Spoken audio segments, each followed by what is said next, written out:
What up, homies? Welcome back to episode 58 of our Disco Elysium playthrough. It's time to rebuild communism. At least a little bit. At least get the ball rolling. We are still at the communist meeting, and as you do, grind through a tome of theoretical texts about inframaterialism, communist plasma, and physically impossible structures. We do that so we can actually join the communists by passing their test and discussing theory. And in the end, it all works out. Because we use our new knowledge of and believe in this in-world communist special energy to create something extraordinary. If only for a moment. And most importantly, we managed to convince our two homies to engage with the community around them and get other people in contact with the only socioeconomic and political solution to their very real struggles under capitalist oppression. Thanks for coming by, comrades, and enjoy.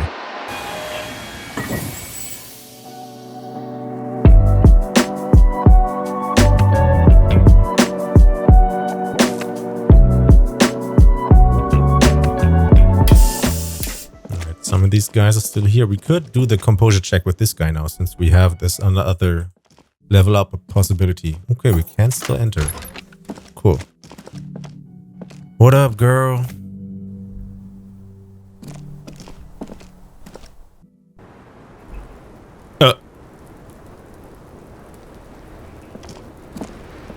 The same small, heavy door.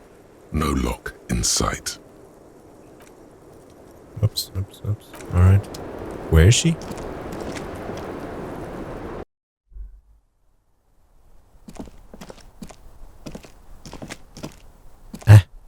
Down here.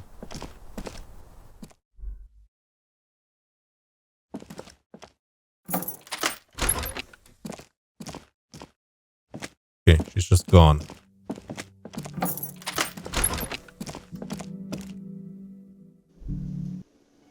You here somewhere? No. Still don't know how to open this door. And I have no idea how to find out how to do that. Does this guy have anything new? Probably not. Was there something you... No.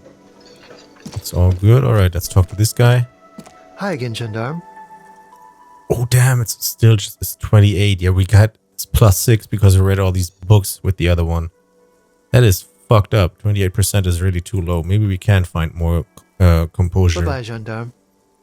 Close. So yeah. There is not much option here. We could read this.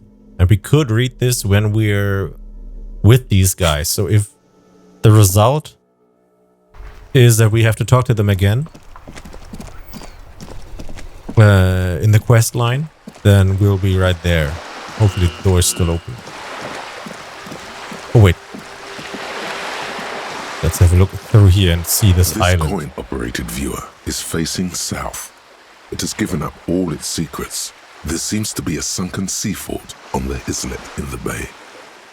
Your money disappears into the coin slot. A clunk. The ring of metal. The curtains on the display open. You lean in to get the lenses shift. The ghost sharpens into an islet in the bay. It looks as if it was abandoned quite some time ago. Its leaves ripped from it by the wind. Could the shot have come from there, then entered the window upstairs, the whirling in rags? It's not possible to know from this distance. The details are blurry. There's water vapor in the way, and waves cut into the islet. Is that it? Wait. Is there a way to get to that island? Yeah. Alright.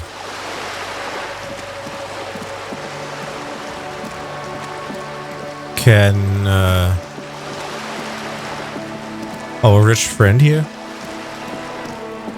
drive us there in her boat?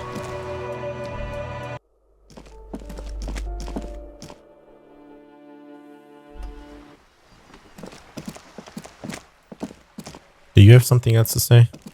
Hello again, officer. No.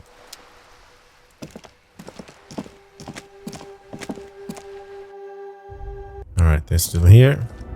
And we're gonna read this book now. A brief look at inframaterialism. The cover of this pocket-sized volume features a swirl of orange, yellow, and green.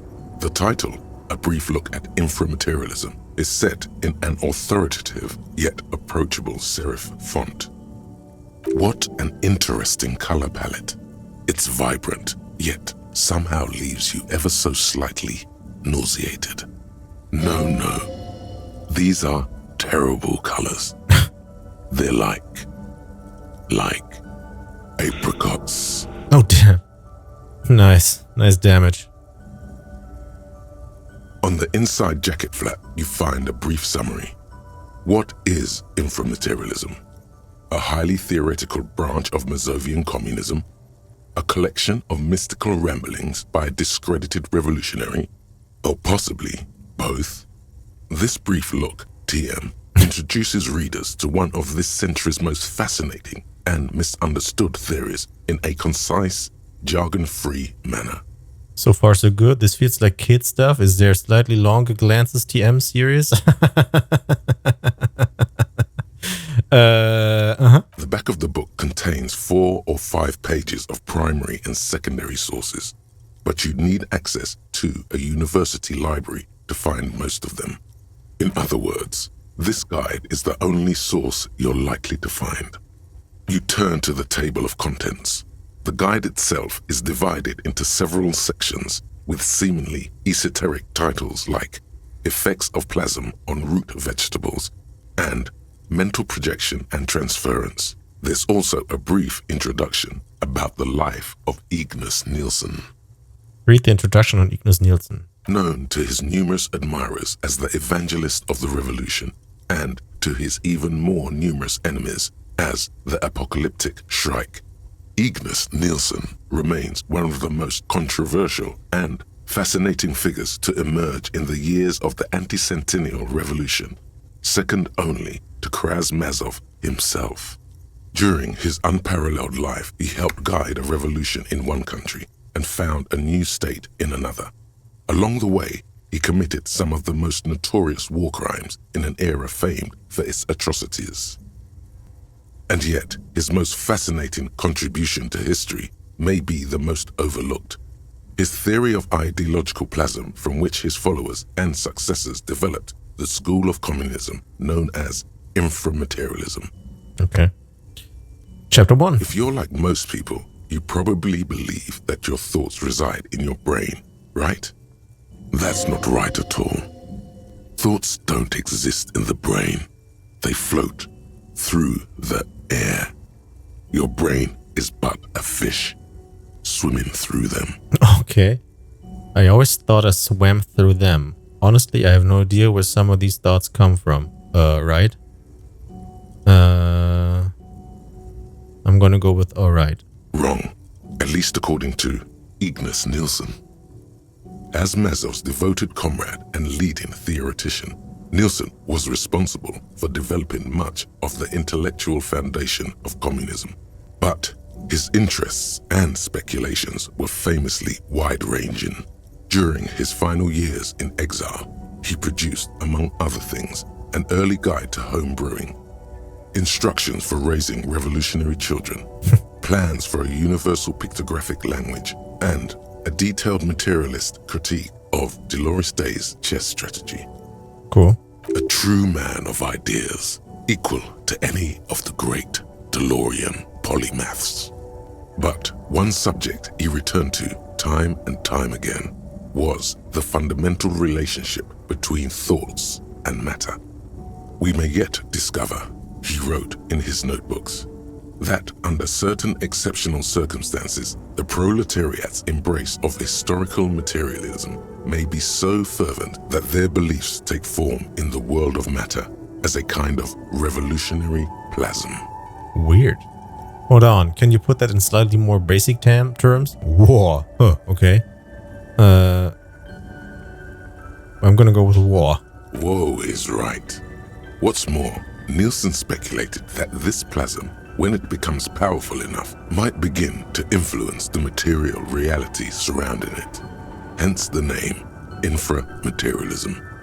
So are we supposed to get other people on board and make them aware of their situation in society and the class struggle, because we think about that shit so much that we leave some kind of revolutionary thinky residue all over the place, and they catch that. Unfortunately, Nielsen passed away before he was able to develop these initial ideas into a full-fledged theory. That work was left to subsequent generations of communist theorists.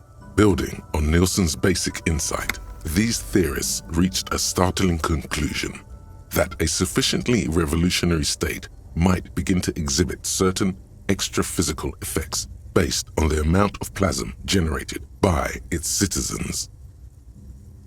That's where they get the idea that the turnips will grow better in a revolutionary society.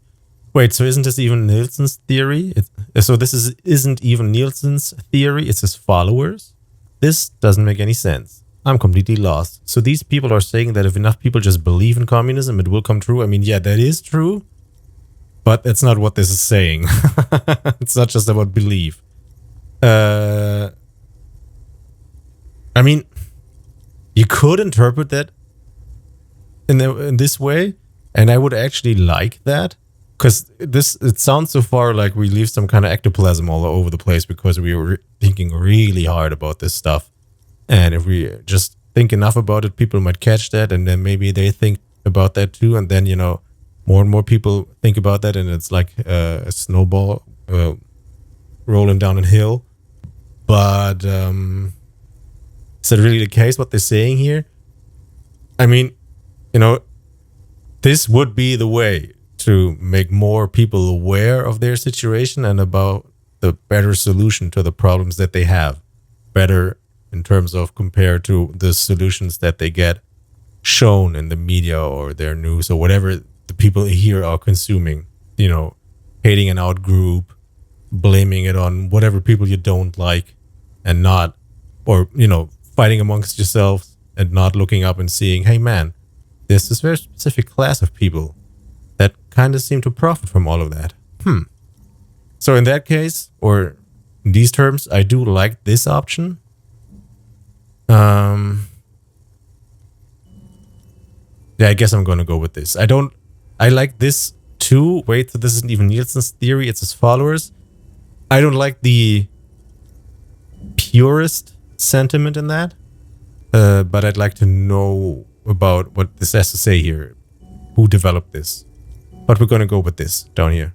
Enough people have to believe in it. The actual theory is highly technical, but for the purposes of this brief look, TM, that's a fine working definition of the concept. All right. That's because this is absolute idiocy, not even worth engaging with. Like I said, this plasm shit is really not the best idea here. The actual real plasm would be if these two get off their ass and stop writing these super theoretical, super advanced idealist and also elitist pieces, and actually get down to a normal level and talk to the people around them and make them aware of what's happening and what they should do and can do and how to relate their actual current problems to what's the cause behind that. So, I'd like that. No. There's something here. You can feel it. All right, let's hear about this extra physical stuff. Exclamation point.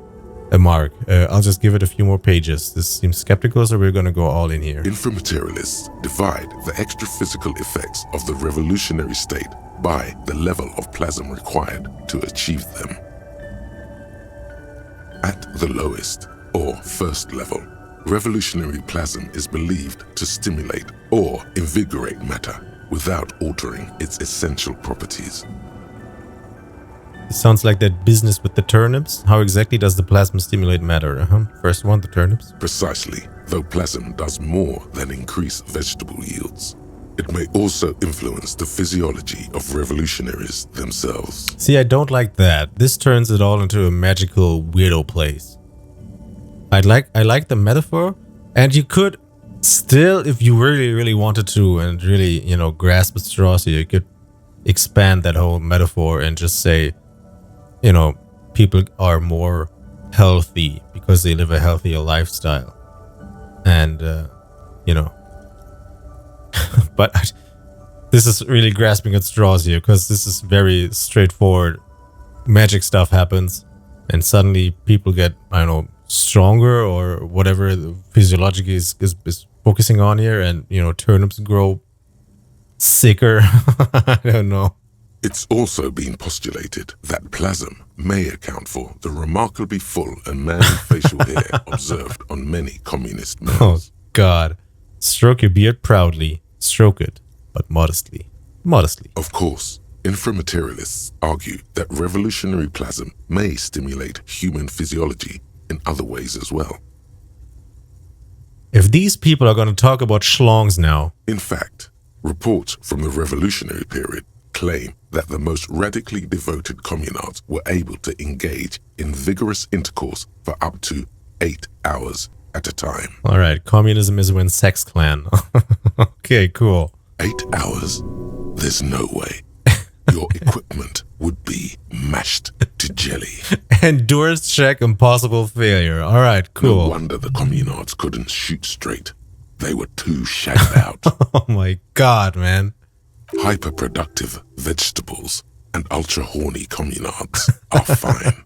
But this theory hasn't quite gotten strange enough for you. All right, make it stranger, please. And on that note, you feel like you've gotten the general idea of inframaterialism, enough to carry on a basic conversation at least.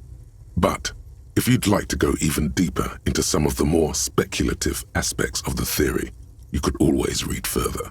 Let's keep reading. Of course you want to go deeper. What else are you here for? The book fits quite snugly into your palm. It would also fit comfortably into a jacket pocket. Keep reading. You flip forward a few pages until you come upon a chapter titled Mental Projection and Transference.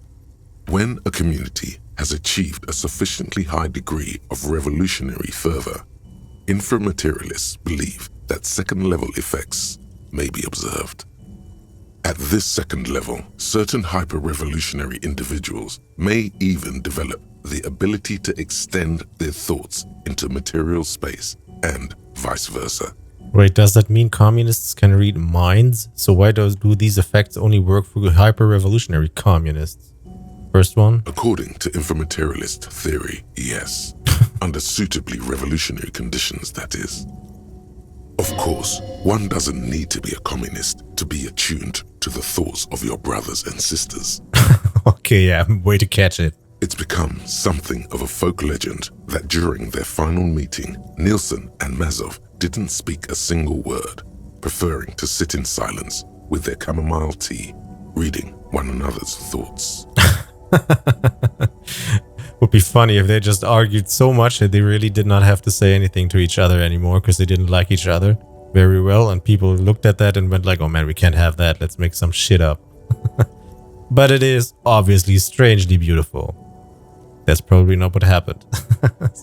I don't know what this game wants from me, how they interpret shit here. I like this, this world here has magic stuff in it, some magic stuff. Let's forget about this whole cryptid stuff. I don't think there's much to that. We'll see once we actually get to all of these traps and maybe find something. Probably won't.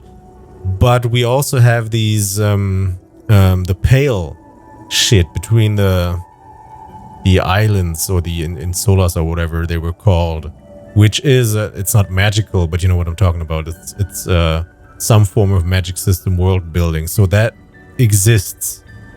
So in the context of that stuff, I'd say we're fine so far, and I can buy reading their minds.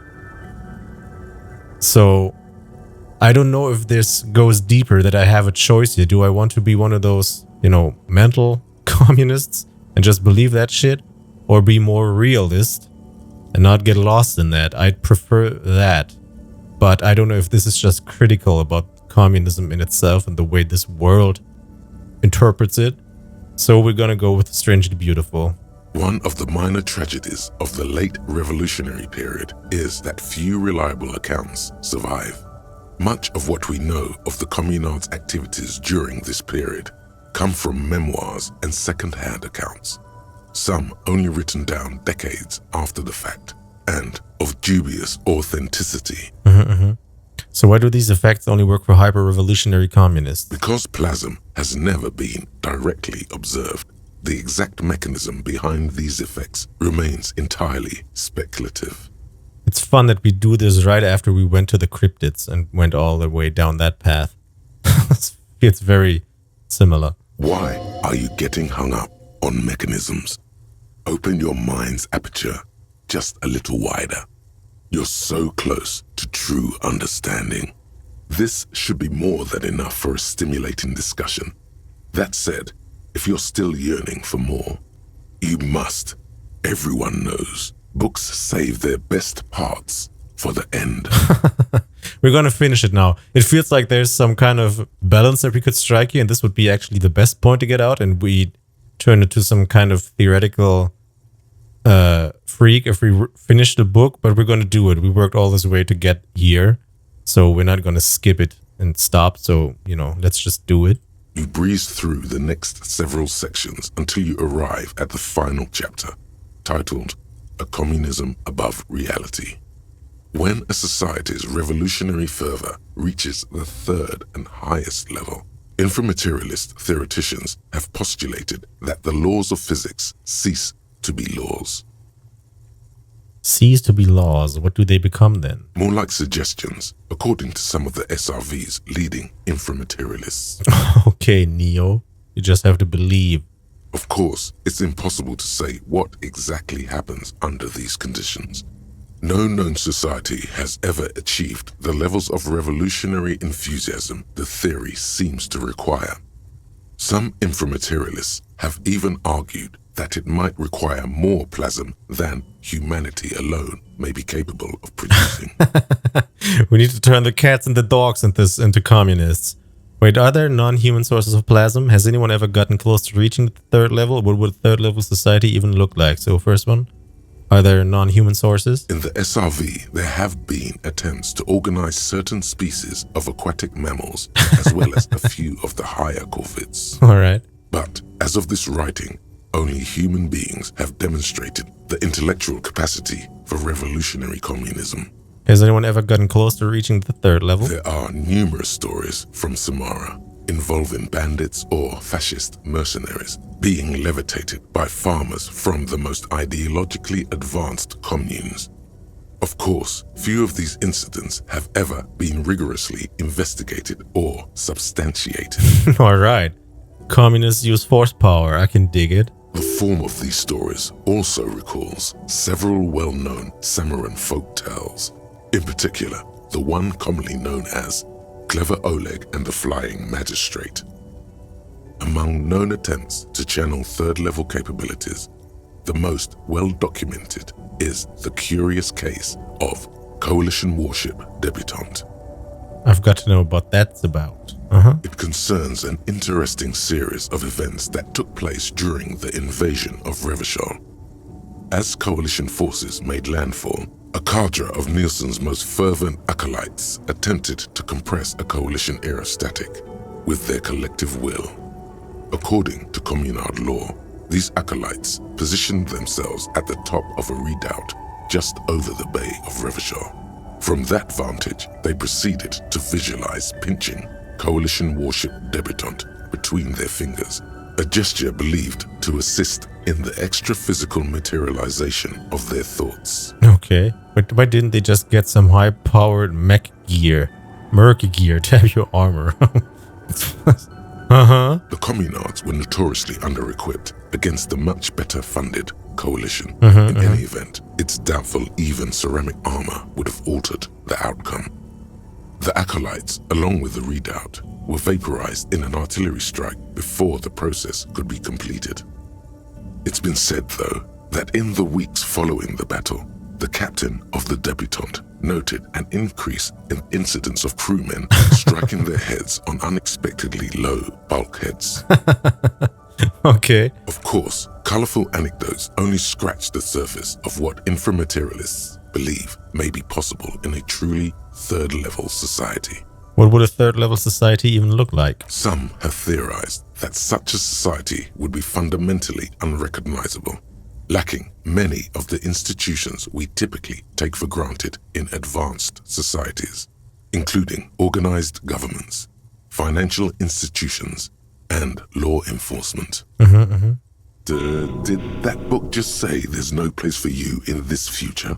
No, it's just that there's no place for me as a cop in that future. That's fine. You don't want to be a cop. Others have argued that people living under third-level conditions will be immune to such infirmities as hunger, disease, and mental illness. Again, back to what I said before. Within this world and this weird magic system, sure, you can use this again as a metaphor for in a communist world this advanced, which, by the way, needs a world revolution, not just one country going communist. In fact, it needs, the delusion of countries as a whole, and just, have internationalism all over the place. And then just a better situation for everyone. So taking care of hunger, because we do produce enough. We have the ability to produce enough. We just have to give it to everyone. Disease would just be a proper healthcare system funded by whatever state, whatever, however that is organized then. The same with mental illness, pretty much the same thing as disease here, just a proper healthcare system. So you could, put it into that context and then expand the metaphor in that way. We're just gonna go with whatever the game wants us to in this magic system of Disco Elysium. In some of his later writings, Nielsen himself speculated about the potential for an extra-physical architecture that disregards the laws of bourgeois physics and instead relies on the revolutionary faith of the people for structural integrity. What the fuck? Bourgeois physics.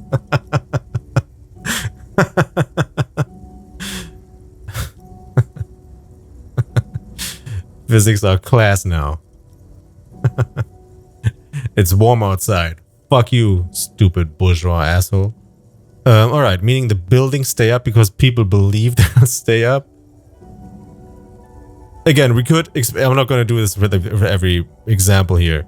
They stay up because people actually take care of them and not let them rot because there's no profit to be gained from these buildings.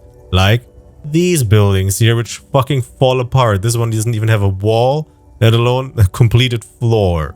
And we already heard that the top level of this building has been shut off when the coalition arrived here to take care of the revolutionary guys. So, yeah, buildings stay up because they are taken care of, because they are important, because people live in them. Not to gain someone money, not to gain someone profit, because they own that building or the land that it's standing on, because people have a right to live somewhere, not sit out on the fucking street like they do today and in this world. Alright, that seems like a bad theory to design buildings based on. I'm gonna go with meaning the buildings stay up because people believe they'll stay up. Precisely. Nielsen observed that the financial system operates on the same principle of faith. So why not an architectural system? Sure. On the following page, you come across a few black and white reproductions from Nielsen's own notebooks.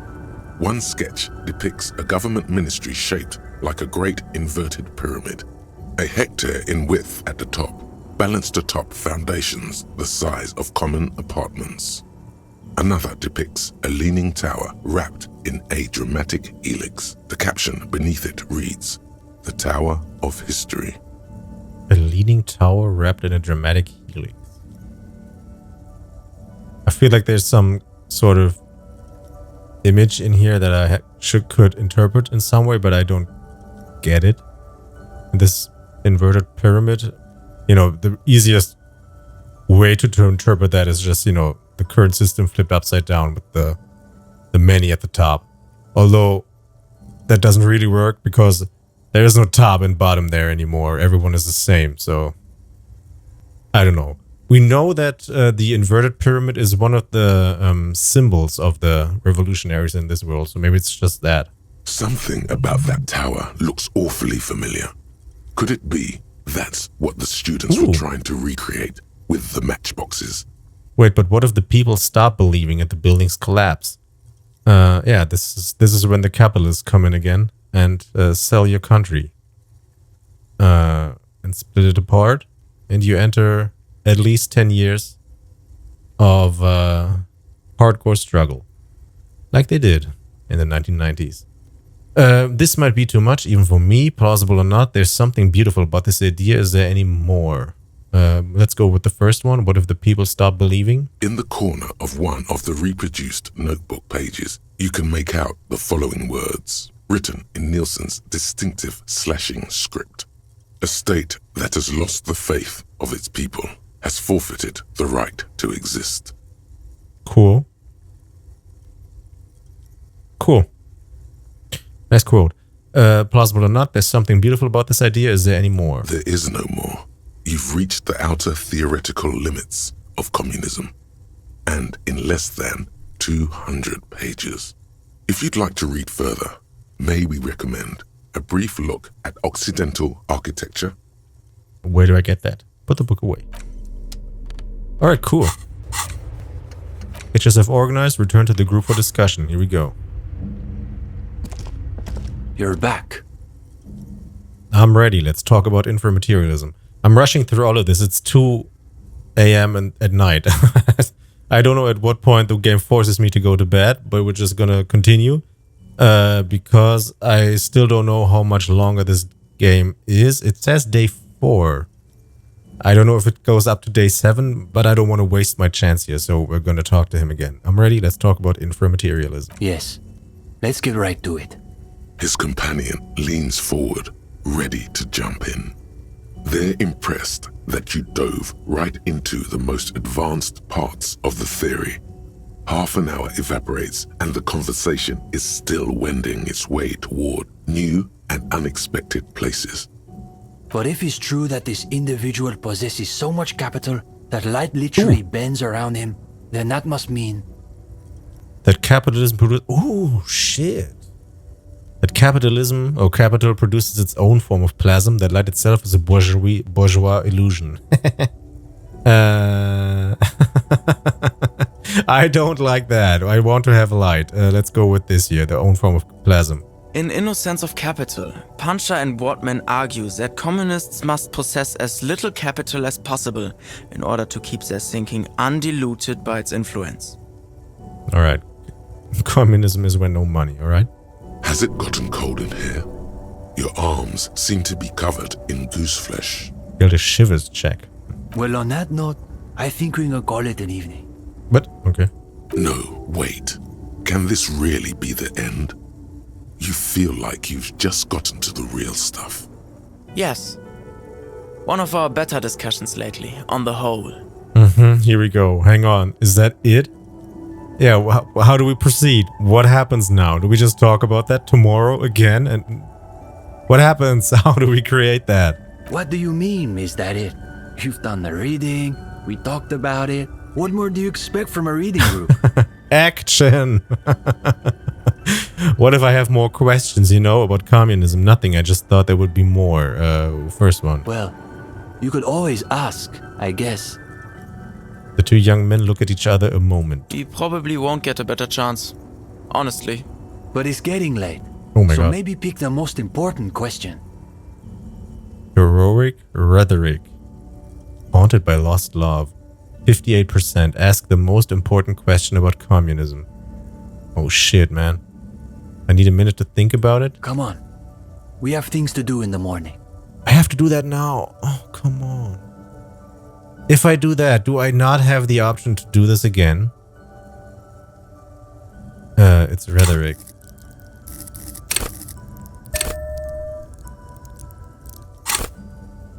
$72. Yeah, I'm gonna level it again.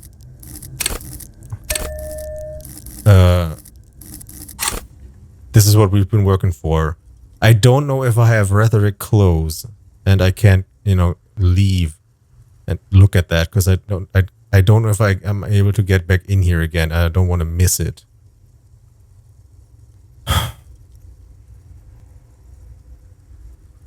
Let's just go. The question Nice. you mean to ask is both very complicated and incredibly simple.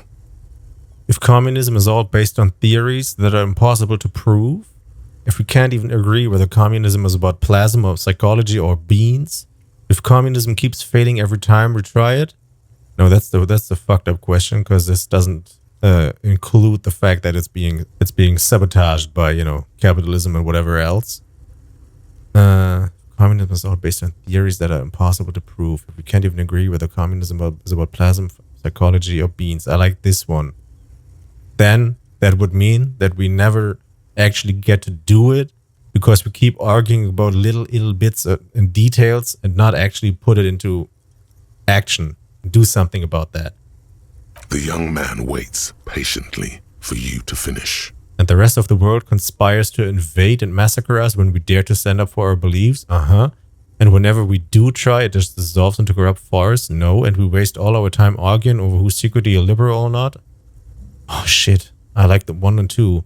And the rest of the world conspires to invade and massacre us when we dare to stand up for our beliefs, and we waste all our time arguing. I like this one, because this is pretty much reality here. This goes into the same direction. The rest of the world conspires, meaning they work together, and we don't work together because we are having these stupid conversations about little itty-bitty details and stuff. Although I like that this is more, it's a little bit more positive in that we're building communism together for the people. There's people already trying to invade us.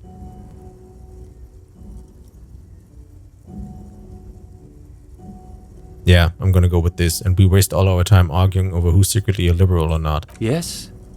Say it. What's the point?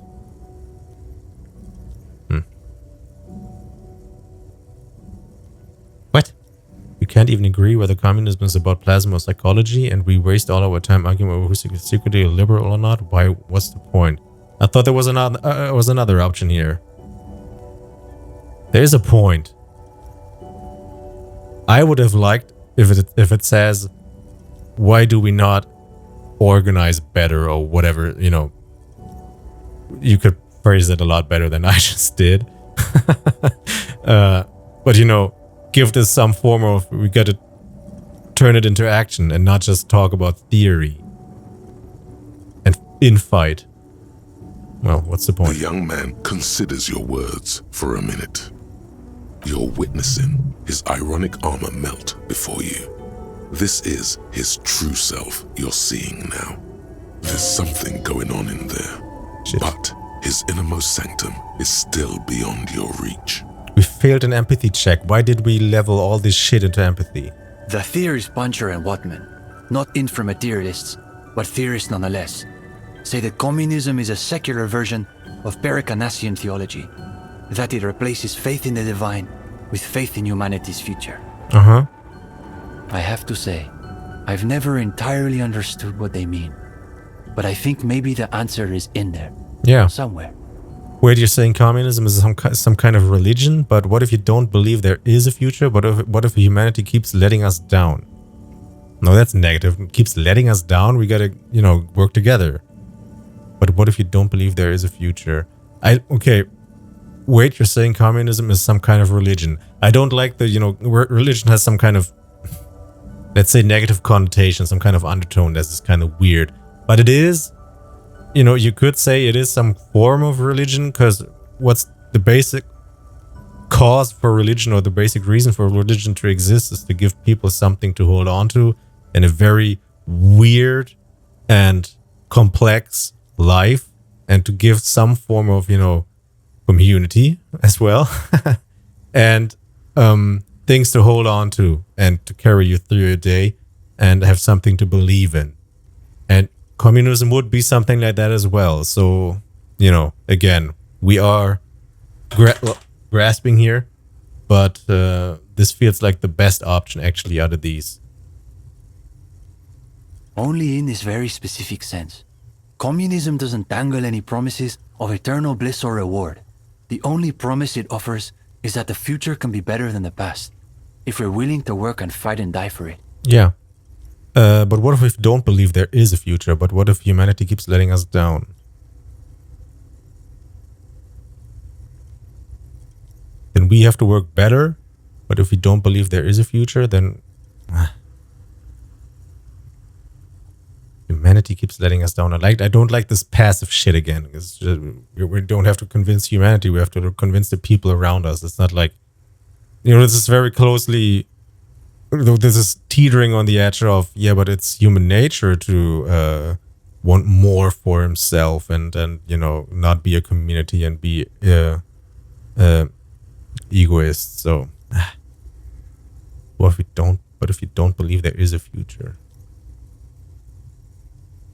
I'm gonna go with what if humanity keeps letting us down and just hope that it turns into we have to work together.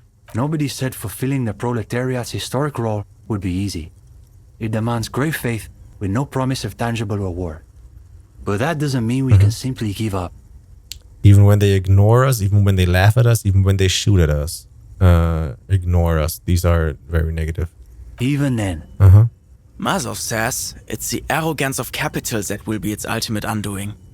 It does not believe it can fail, which is why it must fail. And it does. So young, so unbearably young. Their faces blurred, yet frozen as though in ambrotype. You were never that young, were you? Weird tangent. I guess you could say we believe it because it's impossible. It's our way of saying we refuse to accept that the world has to remain. Like this.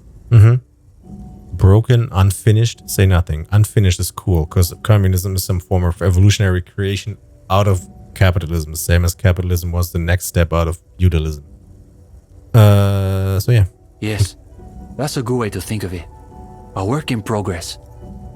It's a nice thought. I don't know if I believe it, though. It's a nice thought. A thought can be a very powerful thing. That's the whole idea of inframaterialism. Sure, yeah. Actually is. Pleasant. His words aren't really directed at you. He's wrestling with himself now. Steban, it's getting pretty late. You're right. We should clean this up and get going. He gestures to the matchboxes. Of course, the matchboxes. You'd very nearly forgotten to ask about them. Now may be your last chance. The matchboxes. You were trying to make the tower from Nielsen's journals. So you really did read all the way to the end. Yeah. Uli and I were trying to see whether there was enough plasm between the two of us to hold up a few matchboxes. Yeah, right. Maybe I can help. Maybe we can create enough plasm. Saying it out loud makes him realize how foolish it sounds. It was just a little informal experiment. No reason to take it too seriously. Nice! We should try it again, all of us. Yes. The young man looks at you a moment, then at his companion. What could it hurt? All right, let's give it another go. All right, let's plasm it up in here. Come on. Before long, a modest tower begins to rise from the pile of matchboxes. You place every box with the utmost delicacy and precision. Easy, Uli. It's holding. It's holding. The higher the tower goes, the quieter the room seems to become. Aside from the occasional comment, the three of you are completely absorbed by the task. All right, you go next, Steban. The young man pushes back his shirt sleeves, revealing the pale flesh of his forearms. Easy now, say nothing. I don't like the option of saying easy now. I would like to have an option that is talking, because this is a communal effort. This is working together to achieve something that seems impossible, which includes talking to one another and cheering each other on, so to speak. So I like that. Easy now is a little bit, oh, don't fuck it up, which I don't like. Say nothing. I'm gonna have faith in my homie. Say nothing. Is it? He's holding. He's holding. Yes, this is the closest we've ever gotten. Cool. It's already way larger than what they built before. And now we are a larger community because we're 3 now, not 2. And it's already higher. Cool. It's almost exactly as Nielsen's sketch imagined. A physical manifestation of the dialectical spiral of history. Cool. All right, gendarme. Your turn. Oh, God. You've got this. Theories aside, they're only matchboxes. This is tall enough. Better not to risk it. No. We gotta go. Ghost of Mazov, give me strength. Uh-huh. It's... My God. Is he really holding? Cool.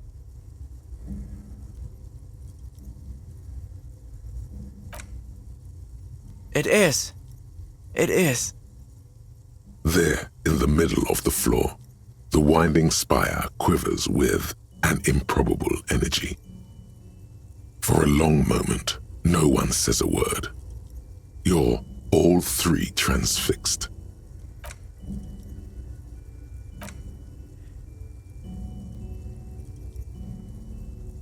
What do we do now?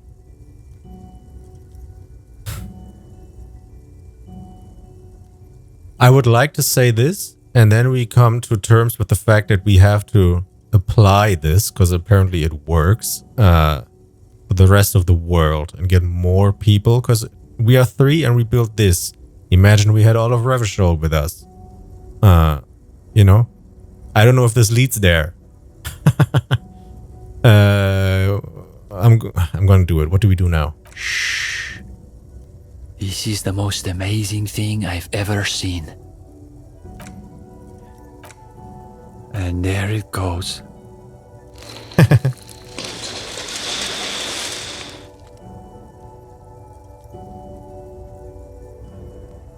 We need more. That was weird. That was miraculous. Say nothing. That was miraculous. No. It was exactly what's supposed to happen. We should treat it that way. Oh, I guess, yeah, sure. We should probably clean up.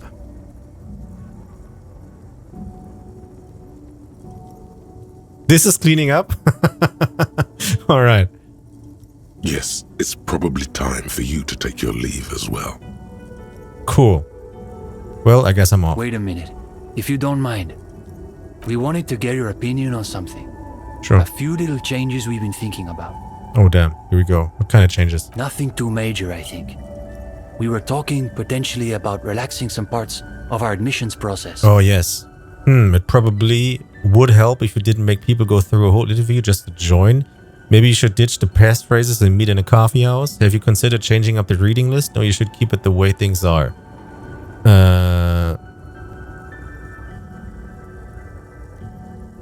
I like this because meeting in a coffee house gives more options for, you know, actual people to meet them, get in contact with them and get to know them and, you know, learn about this shit. It also opens up dangers. I don't know. I don't think we're big enough to actually become a danger or even get on someone's radar that could suppress that shit. But there is, you know, some form of security threat here somehow. It probably would help if you didn't make people go through a whole interview just to join. This is also pretty good. But I like this actually more. Don't make it an elitist club. Make it for everyone, because this is what communism is about. I thought the cloak and dagger routine made us seem more appealing. No, it makes it seem elitist. I thought so too, but perhaps we overdid it. Just a little. There was another thing. We were also debating putting up some posters around town. Yes. Though some of us maintain that advertising is an unacceptably bourgeois tactic. Yeah, but how else are gonna people get to know you? Alright, back to the real world. There were posters, there was advertising. People have to get to know you and have to know about your stuff. It's not bourgeois. It's just communication. That's what makes it so beautiful. The irony is unbeatable. Think of it this way. You're appropriating bourgeois methods for revolutionary ends. Oh, yeah, cool. Sounds like something Cindy could help with. Posters are great. Who doesn't like posters? Yeah, posters are pretty bourgeois. First one. Oh, I like that. We're dismantling the structures of capital with our own tools. Here we go. It does sound pretty cool when you describe it like that. Plus, I've got the perfect place in mind. Put some more coffee on, Uli. We've got a long night ahead of us. We should probably get Cindy in here too. Can we paint that mural now? Oh, and gendarme. One last thing. What up? About that question you asked earlier. It reminded me of a certain poem that you might appreciate. Ah, so he has read something besides his books of abstruse theory. It was written by a young communard who was killed on the barricades during the Coalition landings. The story goes that he wrote it on the last night of his life, keeping watch from the barricades in the middle of the night. I don't have the whole thing committed to memory, but there's a line in it I think about sometimes. What's the line? In dark times, should the stars also go out? Cool. Anyway, good night to you. Don't call it a book club. Avowed intramaterialist. Cool. So is there a... The gendarme does this returns. continue now? What do you need? This painting shit? I guess not. Very nice. Is this quest now done? It is done. Get yourself organized. Cool. We did it. Let's talk to Cindy. See if she has anything to say now about that. Hello again, officers. Have you come to admire my mural? Can't talk about the painting that I want to do. We could have a look at that again. Maybe we get other options now. What are you doing to the wall? I haven't really started it yet. I'm waiting for the right words. Yeah?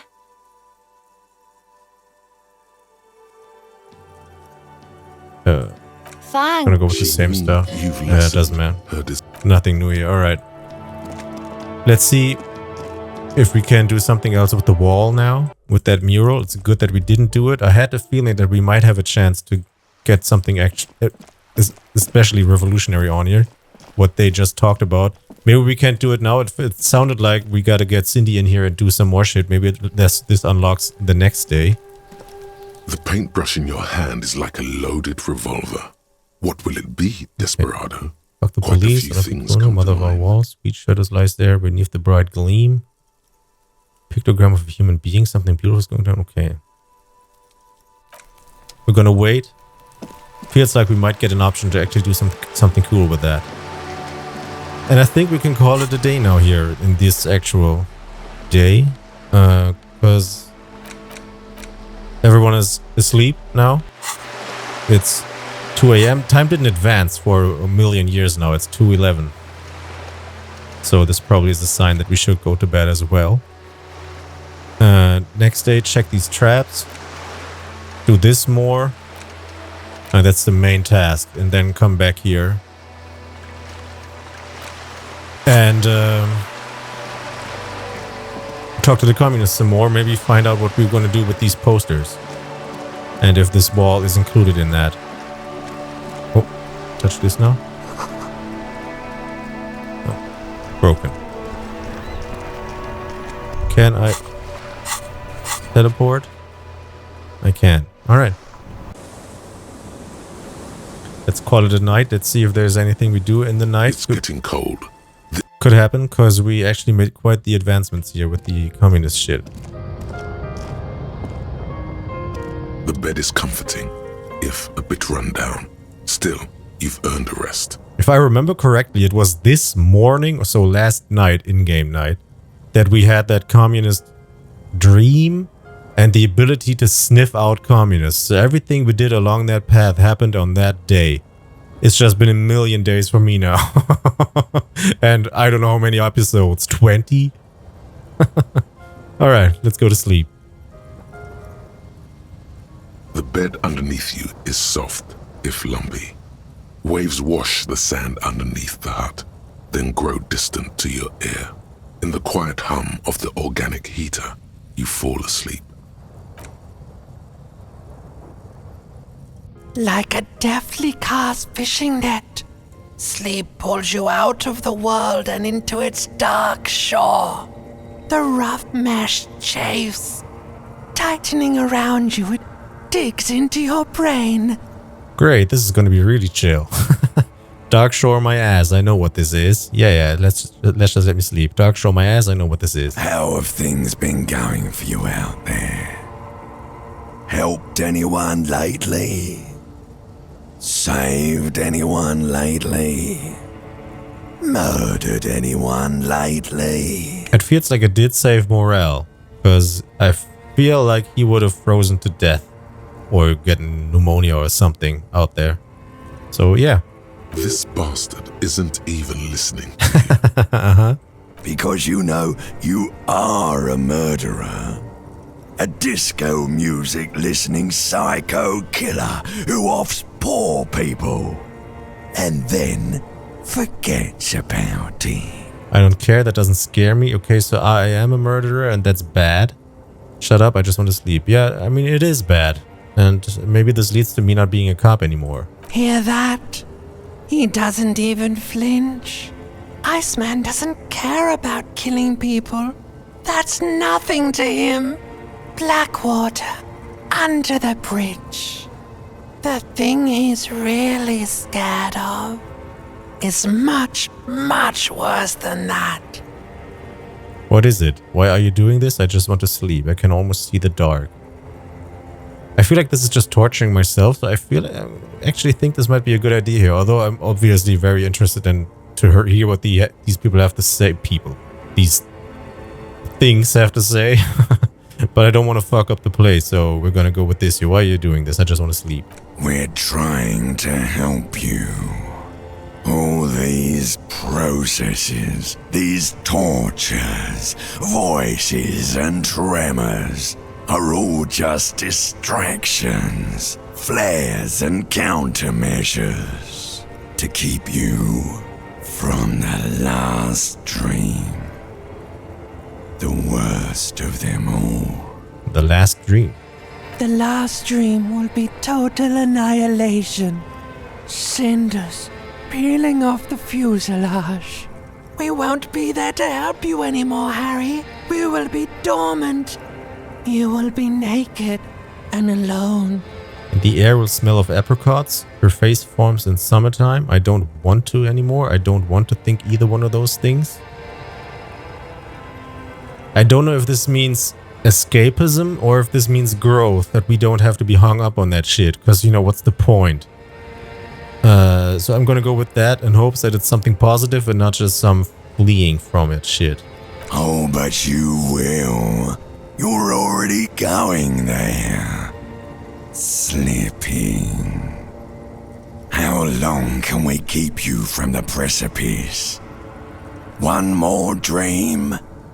2 max, baby. Then it's... The air will smell of apricots. Her face forms in summertime. I'm gonna go with the summertime because it's at least somewhat happy. In hell.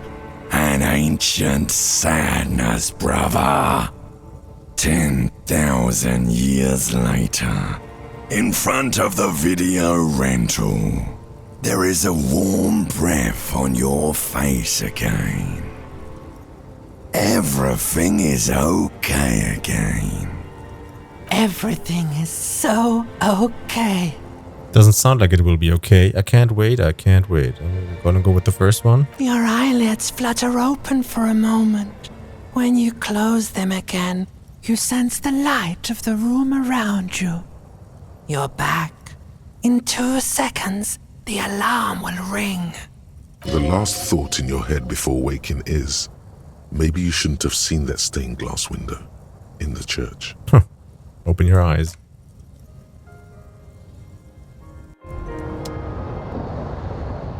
Why do I sit here? Did I not sleep in the bed?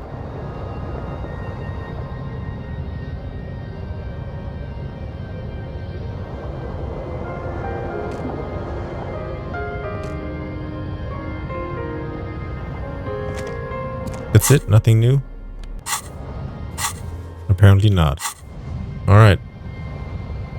Next day it is.